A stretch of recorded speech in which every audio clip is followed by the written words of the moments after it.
Are you curious about discovering ways of making your life better? Then welcome to my podcast. I'm Bob Nickman, and this is The Exploding Human.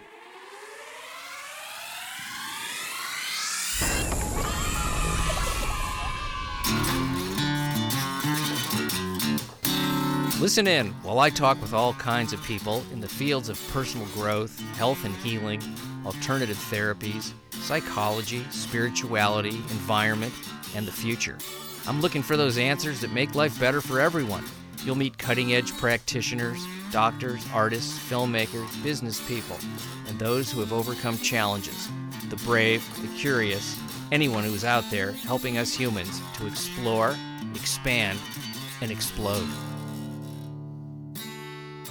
Hey, thanks for tuning in to the podcast. I'm Bob Nickman. This is The Exploding Human. I got a great guest today, a guy named JOE MCQUILLEN, who I want to take a second to thank Jimmy Cohen, who turned me on to Joe. He said, "You've got to interview this guy. He's an old friend of mine, and he's got an amazing story." And he does.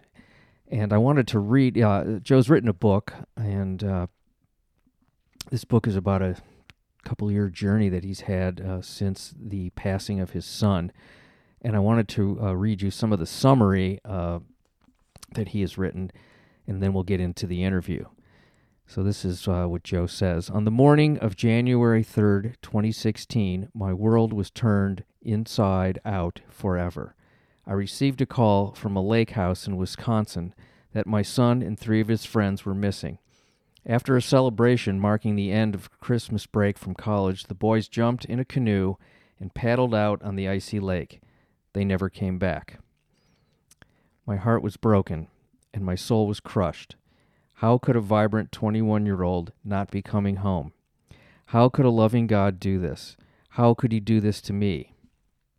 I needed to do something. I was aware of mediums and the other side. I needed to figure out if it was fact or fiction. I was not about to buy in just to placate my grief. If it was real, I wanted to know more. I wanted in. If it wasn't real, I wanted to know that too, and scratch it off the list." So here's my interview with JOE MCQUILLEN and his journey talking to mediums. What's the title of the book? Let's start with that. The book is My Search for Christopher on the Other Side. Right. And your son passed away in 2016. You're coming up on 3 years since that happened. Correct. And as I was reading your summary of your book, that you're not somebody who, what I would call is woo-woo. That's what I like to call that stuff. Yeah. But you sought out to communicate with Christopher, and you're not somebody, as you stated in your summary, that really is somebody that was really big on this stuff. You were skeptical, and you went on a search. And so what was the first thing that happened in terms of looking to communicate? A couple things happened, Bob. One is that you're right. I mean, if you could see me in person, you'd know that I'm not a woo-woo. I've got a brush cut. I got a broken nose. I still play hockey. I'm a blue-collar kid at heart. Yeah. But when my son crossed, what really inspired this, Bob, is when he died between 3 and 4 a.m. He crossed over between 3 and 4 a.m. on January 3rd. I woke up in a state of panic, and it was a dream about showing up at school without your homework or naked or something that made no sense, but that dread never left me. So when all of this started piecing together, that kind of thought went through the grief, and all I thought of was, did he stop by to visit me on the way on the other side? And how does that work? Who do I contact? What do I do? And so I started a search. And bottom line is, I wanted to know if this area of insight has merit. I want to know, and I want to pursue it. And if it doesn't, I want to know that, and I want to discard it. So I didn't go in, hoping against hope that I could, this is the only way that this would work. But I began to seek out this path as more results were successful. so that led me to continuing going forward. And who was the first medium that you contacted? The first medium I contacted, and she's in Surprise, Arizona now, and her name is Nancy. And Nancy, I had seen her probably in 2001, or just kind of on a curiosity thing to see what somebody talked to me about her. And I went and saw her, and there was nobody I was intensely seeking for on the other side. I had brothers and sisters. I'm from a big Irish Catholic family, so people die. The larger the family, the more tragedy you have. So there was a normal cause of, or abnormal, of death in the family, and so I was just kind of curious and trying to connect a little more spiritually. I've been in recovery for 33 years now, so it was kind of a something that I wanted to put together with seeking God's grace and such. And so I thought I'd check this channel out, and I was bored and really underwhelmed until she got to one point where she looked at me and said, "Your dad's here." And he's showing me a caboose and he's saying railroad, and that you'd understand. And my mind stopped. I mean, the bottom line is we were a railroad family. My dad worked 40 years on a railroad. We had 5 boys. We all worked on the railroad in school. We were a railroad family. And this was 2000. This was before Google search. This was before anything. You couldn't look up my father today. You couldn't look up my father and see anything about what he had done, or didn't exist then. And so I was in awe. But then I shelved it because there was no real reason to pursue it. So when this thing happened to Chris, I reached out to Nancy, and she actually described the events of his crossing and what happened, and right down to the Timberland boots and roughhousing and inebriation, and so then I started pursuing that, and that led to the next and the next. This book was never an idea of mine. I kept copious notes because I wanted to review them later on when I was hurting. But then I got a message that I'm supposed to write a book to help other guys, and that's specifically guys, fathers who've lost kids because they don't seem to have the same outlet, socially acceptable outlet. So, that's who I was trying. That's who I'm trying to reach. But I really want to reach anybody who's had a loss. And that's what I'm told to do. So that's what I'm doing. It's amazing. How many mediums have you spoken to over the last 3 years?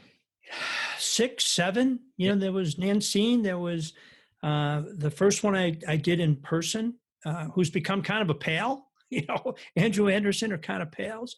I'm pals with Andrew and Thomas John.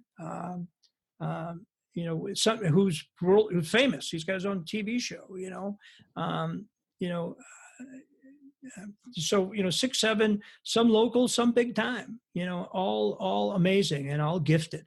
There was one medium that I met, and I like her, and I knew her in my past, and it didn't click, but I think there are great relief pitchers and good relief pitchers. I think there are great, running backs and good running backs, and I think there are great mediums and good mediums. The day of the charlatan gypsy is gone. The internet doesn't allow frauds anymore, and the veil is thinning so much that the availability to reach out and contact a medium is pretty easy and not that expensive. Did some of the mediums corroborate each other? They all corroborated each other. They really did. So like the events of the accident, they all saw it the same way or experienced it the same. There's one local gal, Sherry Jewell's good gal, and she said, the boys were all inebriated, so it was like passing out. There was no real pain. It was a little bit surprised of feeling water in their lungs. She said, but I see the Mad Hatter, which means they were all not only drunk, but they were under some influences, So, and that's been a consistent theme. It was 3:00 in the morning. They were college boys. They were rock and rolling, and they decided to jump into a canoe for a lark, and it ended badly. But the experience of the crossing and the inebriation has been touched by everyone. I have a niece who passed in 2012 that every medium has said she greeted Chris when Chris crossed over, And one medium named the year she crossed her name, the two children that she left, adopted children, and their name. So it's like, Wow. and you couldn't look up Joe McQuillen and see her. She was my sister's daughter, so her she was born Ryan, Carrie Ryan. She married Bill Van Cott, so her married name was Van Cott. She adopted two Korean boys, Alex and Ryan. There's no finding this out anywhere. There's no paper trail for this, So all that did is just reinforce my belief of something that has become a knowing at this point in my life. How were you able to communicate with your son? Great question, because mediums are clairvoyant, clairaudient, clairsentient, and most of them have a couple of those. So clairvoyant means they actually see. Andrew Anderson sees Chris, and he said he's like looking through him through a thin veil of pea soup. He sees him clearly, but it's just a little discolored, a little off. Clairaudient means you hear. All of them feel. Clairsentience. When I know Chris is around me, I feel him on the back of my neck. I feel a tingle. I've smelled him. I'm dying to see him, and I've been trying to work on that skill. It's just I can't throw a curveball either, Bob. So I think that's a similar thing. I think I could work all day long and not throw a curveball. So as much as I'm trying to, but it's kind of funny that I'm more audible than I am visual. I'd rather listen to a book on audio, a book downloaded than read a book. I retain more. I mean, I did that in school. I could retain more from a lecture than I could reading. So the consistent thing is I'm getting messages from him audibly because that's the most advanced form that I can accept. I try to meditate. I land my chakras. I do all these crazy things that you wouldn't look at me and think I would do, burn sage, have crystals. And I try to raise my consciousness up. Now, what spirit has to do is lower their consciousness to try to meet us. We're kind of spiritual slugs on this end, So when they choose to come visit us, they're slowing down, but you got to do your part. You got to raise your consciousness up. You've got to clear your mind. You've got to meditate. I pull out different pictures of Chris and put them on my desk and meditate on him, inhaling. It's called city meditation, where you inhale and exhale. And what I would do prior to Chris was exhale the word of God, the name of God, whatever name you choose. And now I do it, and I exhale Christopher's name. Chris doesn't replace God. Chris is with God, but I'm trying to bring him into my consciousness. So as I raise my level of consciousness, he lowers his. We meet on a certain plane, and in my case, it's mostly audible. I never thought of it of the spirit lowering their consciousness to communicate, but it makes complete sense. Right. I had an experience. Have you had dream experiences with him? What, that first one I have, and then there's been other times where I've known he's been, and I've had mediums tell me that he's been in the room and that I've just felt his presence with me. None that I've woken up and said, I got a message from him, but I've known that he's, the nice thing about this, and when you read the book, is that he was a wild kid. I was a wild kid. I got him. He got me. And so we could just be often. There were times that we could just hang out and barely talk, but communicate a lot. So it's kind of amazing that I actually had a session with him the other night. 3:00 in the morning is when it always happens for me. I get up at 3:00 in the morning. At my age, you get up 3:00 in the morning a lot anyhow. Something's enlarged, isn't it? Yeah, that's right. And it's not just my spirituality, So 3:00 in the morning, so I got up, and he said, I don't really feel like talking now, Pop. Can't we just be like we used to? Can't we just be together? And I spent the rest of the time listening to some meditative music and feeling him around me. He didn't want to talk, and I get it. And just grateful. I was just grateful to have him with me. I had an experience. My father passed away a year ago. Mm-hmm. At 95 years old, pretty Okay. amazing, long life. And both my sister and I felt that he was had not crossed over to wherever we go, and that he was restless. Right. and it wasn't a completed sort of, he kind of fought the whole thing spiritually, and he wasn't afraid to die, but he thought the process would be painful, which it was not. But he still wasn't, we both felt this.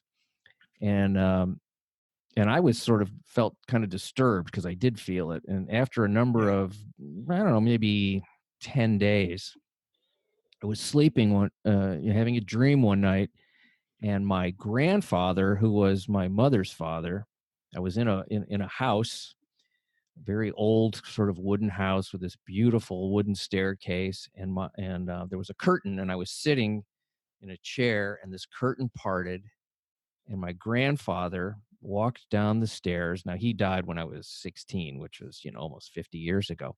Yeah. He came down and I was very close to him. He came down the stairs. He was completely silent, and he looked at me, and then he looked up the stairs, and I'm getting teary. I'm sorry. Yes. No. Yeah, my father came down the stairs. He was younger. He was probably in his Right. 30s. It was the way he looked when I was a child. His hair was dark and thick, and he had the biggest smile on his Yeah. face. Yeah. And he hugged me, and he was so happy.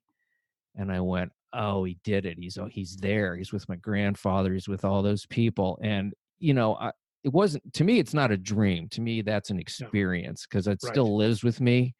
Right. Still, a year later, I still feel that experience, and I'm so You're still in happy. awe of it. I can tell you're still in awe Oh, of that it was experience. beautiful. I was so happy for him that he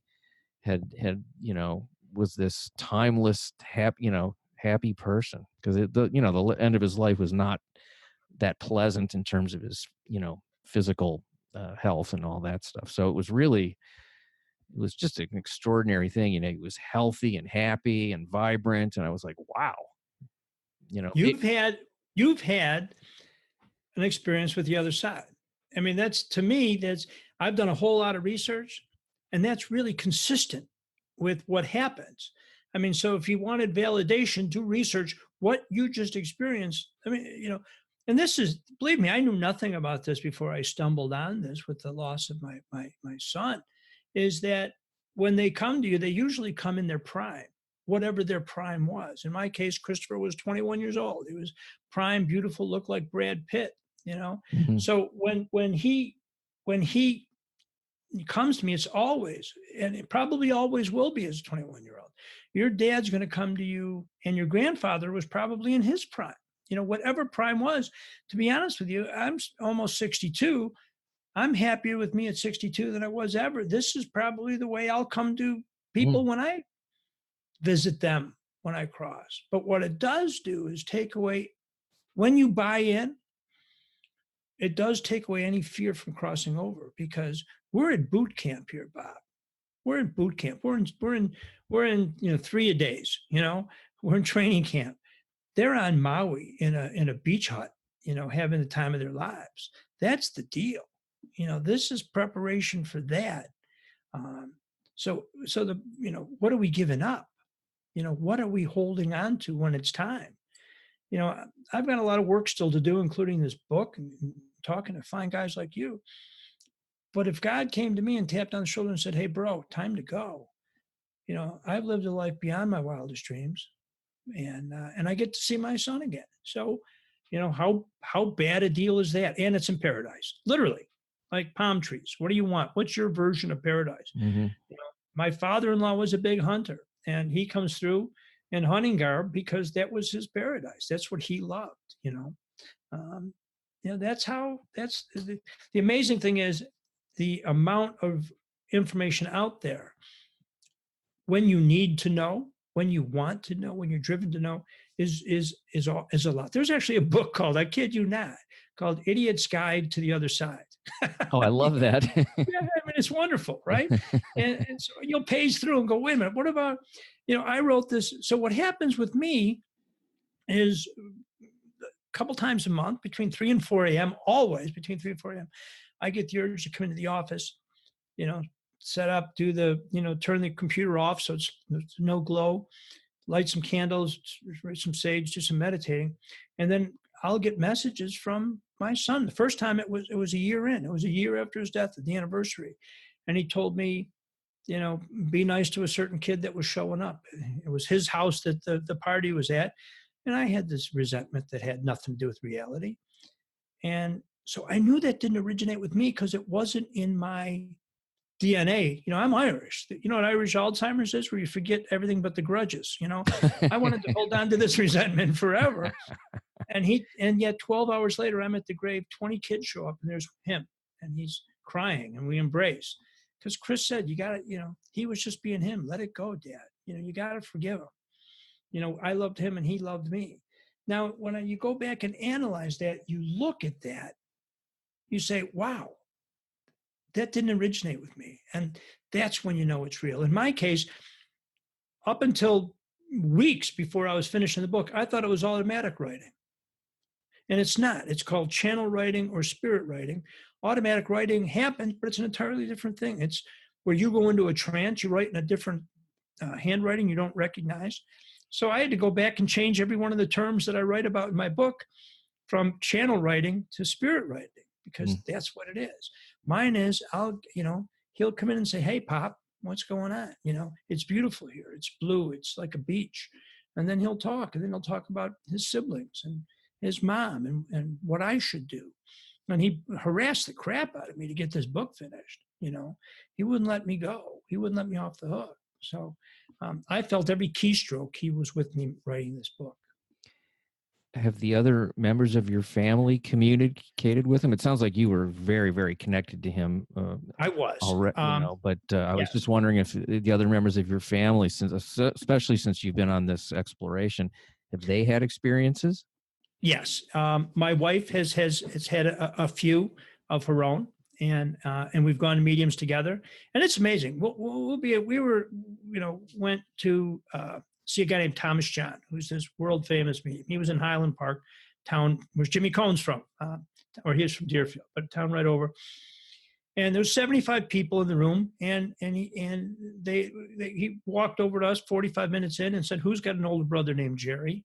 Who's got a son named Chris that crossed?"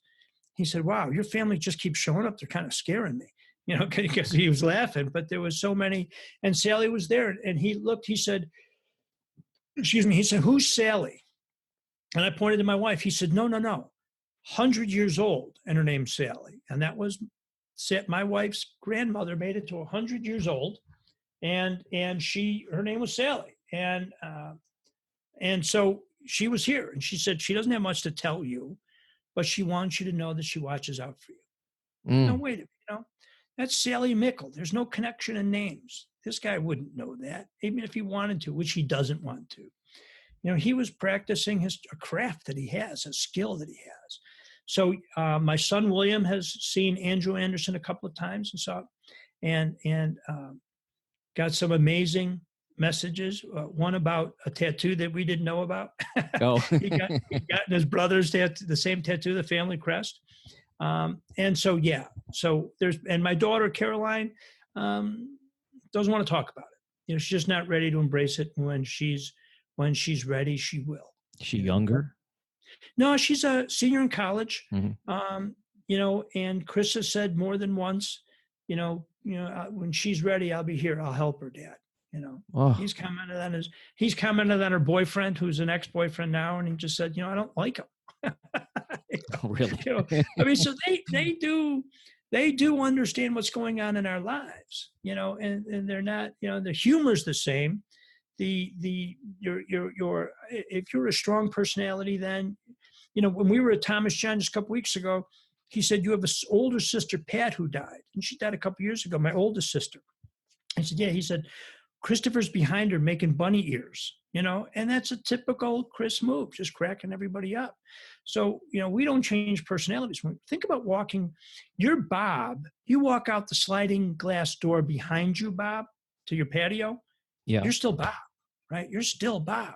We walk to the other side. It's changing rooms. You're the same guy. Hopefully you grow and maybe discard some of the liabilities on this side. But you're the same personality. That's your being. I would imagine so. That the energy that is us would continue as us. Yeah. Right. There's a great quote from the secret about energy. You can't be destroyed. I mean, energy's energy. This took me a while to grasp that and it was actually from a quote from a Catholic priest who ended up getting defrocked in the 1800s that said, we're spiritual beings having a physical existence. So that same Bob, the energy, Bob, the personality, when you shed this shell, you're still going to be Bob. Mm-hmm. And whether you choose to come back or not is your call. But when you come back, there'll still be segments of Bob, right? You'll still be that energy. Well, I had this experience. I've talked about it on another one of my podcasts briefly a few months ago. But since we're talking about it, I do remember the moment when I was born. Not physically, like I know.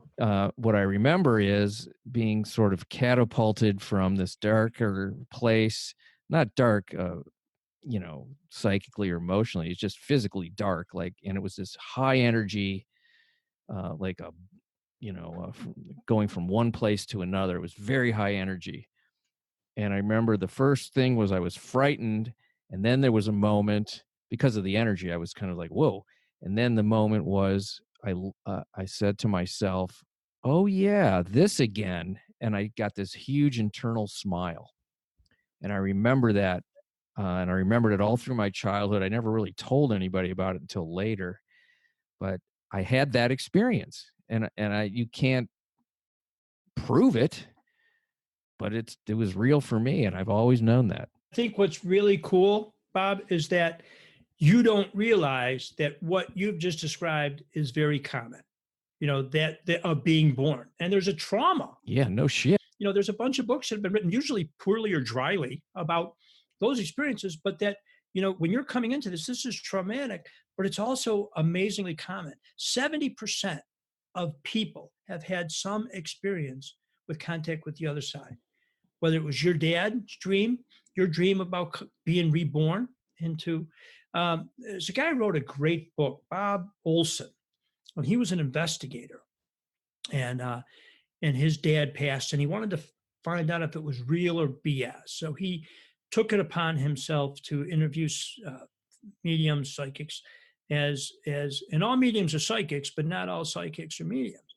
And so to see if it was real or not, And so, he did an amazing job, and it's a great book he wrote, about the other side. And he did this amazing job, but a great description that he has about, soul is that, spirit and soul. Your spirit is one spirit. That's Bob. You're Bob. So think of Bob's a wave, but your soul is an ocean that eventually joins everybody else's soul. So when you come into another life, your spirit's still who Bob was, but it's a new soul, part of your soul that then emerges into this life. The soul is the bigger entity. And so that kind of brought some clarity into, I got to tell you, Bob, it's real or crazy as it sounds. One of my fears was once I bought in that Chris was on the other side, that we'd cross paths. I'm going the other side because I'm going to be I'm rounding third now, bro. I'm 62, right? So, and then he's going to be coming here, and I'll miss the kid that I'm, I so miss already, and that doesn't happen. He'll be there when I cross over. Actually, he's told me. He said, "Dad, I'll be here." And he said the learning curve will be a lot less for you than me, because he said I was surprised, I was shocked. You won't be. You'll know what's happening because of the descriptions that we've had, the conversations that we've had. So I got that going for me, which is nice. Wow. Yeah, I didn't even think. Yeah, I guess there would be a learning curve to be somewhere else. Right. You show up and you're like, people out of your past are showing up and hugging you, and you're like, what the frig is going on here? But he said, and we had this great conversation, and he said, look, you're not going to have that. First of all, he said, the minute you step over, I'll be there. And second, because of what we've been talking about for the last year, 2 years, or conversations year, you're not going to be surprised by any of this. This will all make sense to you. It sounds like, too, that the more you've allowed yourself to immerse yourself in this this idea and have made contact in different ways that you've gotten better at it. Like it's almost like a muscle that's been exercised. Right. So it's less, certainly less frightening, probably actually very attractive to you. It's exactly right. And I actually write about the book where I said, like, if you're a golfer and you have a bad swing and you practice the bad swing, you're just going to be a worse golfer. So you've got to kind of gather some knowledge to figure out what you're doing, you know, and like, idiot's guide, right? So that I want to expand my knowledge about the other side so that I become better at it. It's intentional. It's not an accident now. As I work on meditation, I'm better at it. The Yes. ADD doesn't kick in as quickly as it used to. I'm better at it. I'm not surprised by certain things. I'm not distracted. I don't fall asleep. So it's like anything else. If you want to learn, you want to putt a lot. Learn how to do it right. And so it's a similar thing that you do. I am better at this, and I'll continue. And actually, in the book, he's reprimanded me, he busted my stones a few times about not working hard enough. Really? Yeah. And then other times he says, "You're doing great, Dad. I'm really proud of you." And other times he'll say, "Hey, spend a little more time, get better at this." What's more important? We're all going there, Bob. We might as well figure this thing out. I don't know why I just thought of this, but have you been in communication with some of the other parents of Great question. You know what? They all went to this. They were all the same group of kids, but it was a big group. So two of the boys, my Christopher and a kid named Patrick, were very close, and we loved Patrick. He was at the house a lot. We knew him. The other two boys were friends of friends, and they all knew each other. So we all saw each other up they all died in a canoe accident. We all went up at the lake house and I was heading up there, and it was a rescue mission. And halfway up there, I got the call that it was a search because they knew that a recovery, because they knew they were all gone. Right.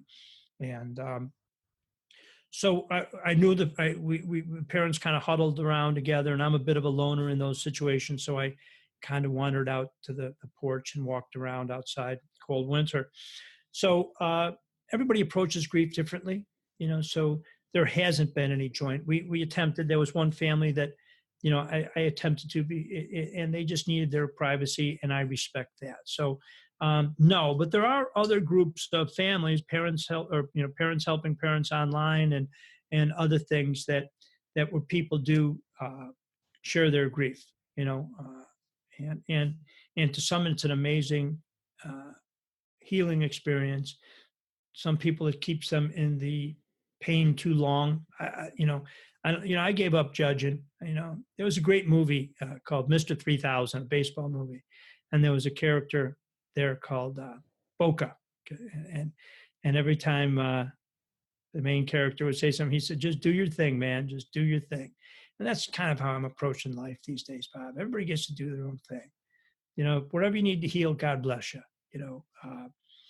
If but not everybody's going to buy into what we're talking about. Not everybody's going to buy into this book, and that's okay too. Whatever you need to do, Yeah. As the great 20th century philosopher Sonny Bono said, "The beat goes on." The beat goes on. Yes. Row, row, row your boat. That's what we do.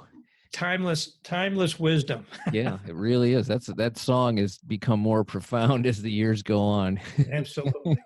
Absolutely.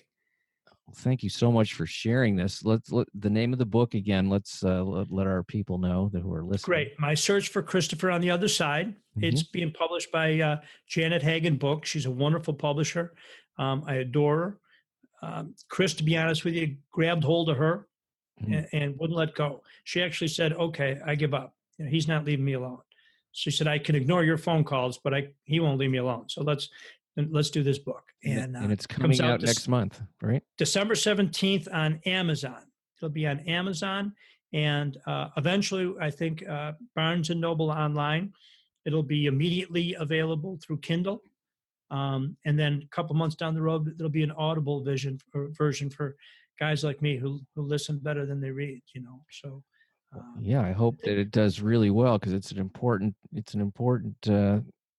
topic, and especially from what I would say, you were probably a skeptic before you went into a lot of this.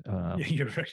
And You're that, spot on. and I, skeptics make the best advocates Right. because they've Right. questioned it the whole way, and then they like, Right. I believed in God, and I've always said this is that, to once I got my journey in sobriety, I connected more with God. Prior to that, I felt, God was like, I believe in I believe in the Attorney General. I believe in the Secretary of the Navy. I know I believe in them. I've just had no need to have a relationship with them, and that changed with me with my recovery. And then it really kicked in, Bob, when Chris. And here's something interesting that I'll close with. When Chris died, I get on my knees just to acknowledge a higher power and thank him for another day. And I did. But at the end of it, I would say, but I'm pissed you took my son. And then I'd go to bed, and and for the first couple of weeks took an Ambien so I could sleep. And then I finally got a message, and the message was, I didn't take your son. Your son's free will and recklessness made him come home early, caused him to come home early. I welcomed him. I'm grateful he's home, but I lost a son too. And I was there holding you in those dark nights when you couldn't sleep. Wow. So I then turned from God being the one who took my son to God being the biggest advocate and for my son's care. So my whole viewpoint changed. He wasn't the guy to blame. He wasn't the bad guy. And I know that where my son is now is a phenomenal place because he never hung around long enough if it wasn't. That's a beautiful way to look at it, and Yeah. and I believe it. So do I, buddy. Yeah. So do I. Thanks so much for talking to me, Joe. And people who are listening, check out his book when it comes out. Maybe we'll give him a shout out right before it's published, because I think I'm grateful for the opportunity to have a book and have a book written. I promised him I'd finish it by Father's Day, and then have it published within the same calendar year is insane. So you got to know some things are working behind the scenes. That's a lot brighter than just me. Some good things are happening because I think somebody upstairs likes us. I believe that too. Thank you. All right. All right. Have a great day. I'm going to turn off the recording, and okay. we can still talk for a second. Okay. Yeah, we did talk longer. It was great. What a great guy, and what an amazing book that this is coming out in December, and I want to check it out myself, and I will. That was Joe McQuillen.